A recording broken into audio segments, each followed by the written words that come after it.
Hi guys, good evening. Ito na nga.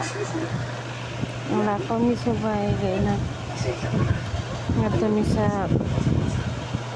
sa Quiapo Church kay pista ng Nazareno saktong 9 Martes January 9.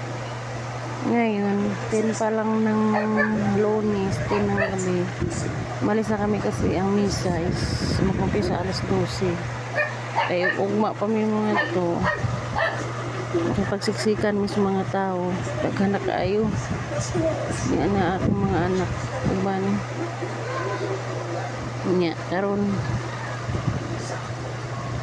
sa kaya namin minibus ikan dire hanggang Manuel tapos jeep nami padong Quiapo ang akong anak ng tanang daw daw mga sinilas ang mga ubang tao kay di ba uban naglakad na pati sila nagtangtang ng sinilas ginaya nila yung iba sila duha wa na magsinilas kay pinitin siya daw